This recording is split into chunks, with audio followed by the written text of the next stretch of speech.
Okay, in this video we're going to look at creating a simple binary ripple up and down counter. We'll start off with our up counter and then we'll briefly look at how we then modify things for a down counter.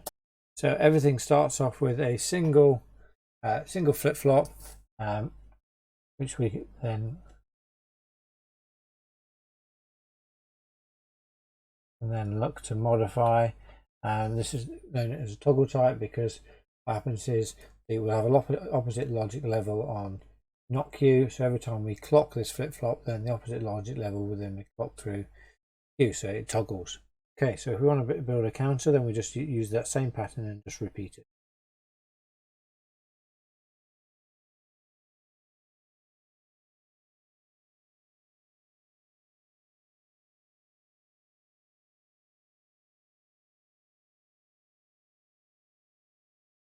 So we've got our flip-flops, and I'm using 3 here. So what do we do? So if we want to start with, I'm going to create an up counter. So to create an up counter, then I connect the not Q output to the clock input of the next flip-flop. So not Q to the trigger input of the next input. And the other thing to remember is that we're actually doing this in reverse. So this is our A, B, and C, where A is the least significant bit in terms of a binary up counter. So we're actually effectively seeing it backwards way on. We always draw it like this because it's just more difficult to draw it right to left. So we just draw it like that, and we put up with the fact that the binary is the opposite way around. Okay, so this binary up counter here will count from all the way from 0 to 3 lots of 1s up to 7, which isn't much use. So let's say that we want it to count up to 5 and reset on the 6th pulse. So if we want to count up to 5 and reset on the 6th pulse, well, 6 into binary is 0, 1, 1. So that would be A, B, C. So what we can do is we can use an AND gate that's connected to B and C, so that when they become 1s, which will be when it gets to the 6th pulse, we can then get a 1 out to use as reset. So there we have it. So when on the 6th pulse, when B and C both go high, we get to an AND gate, which then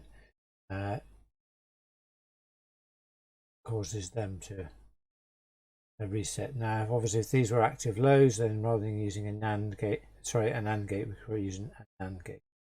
I'll let you work that.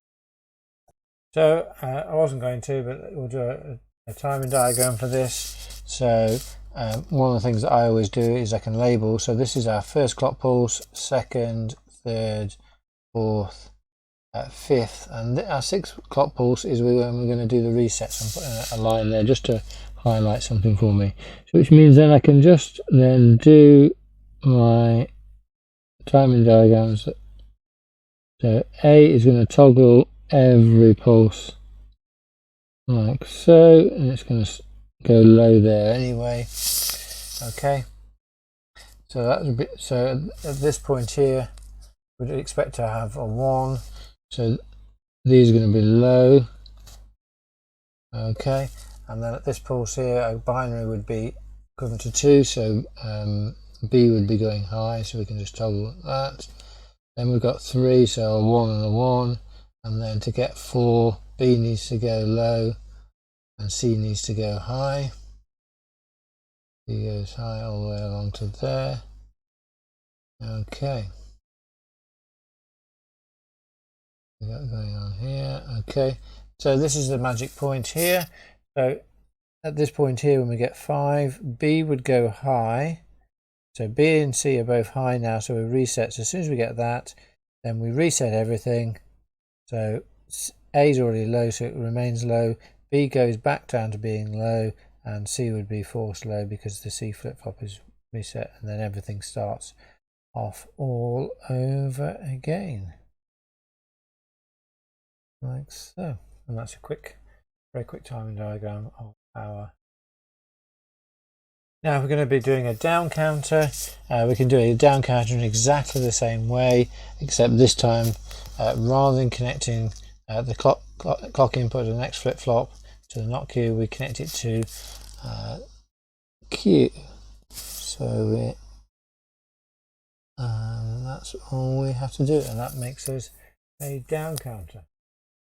Down counter time diagram is a little bit more tricky to do, but you just got to make sure that the number is counting down effectively. Want me to do one? So I'm not going to do a down count with a reset. I'll just count down normally, and you'll get the idea. So after everything's gone low on this first clock pulse, then everything will be high, like so. So it'll go high because we need to be counting down. So all the sevens, and then this one then will.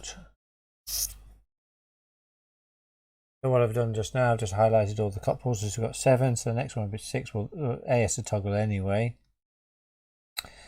So we got that. Okay. And then 5. Or 5.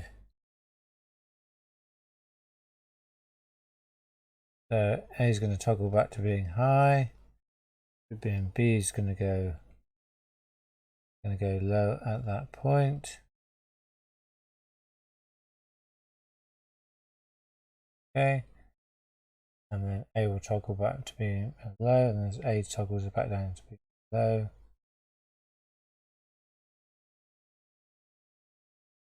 Got 4.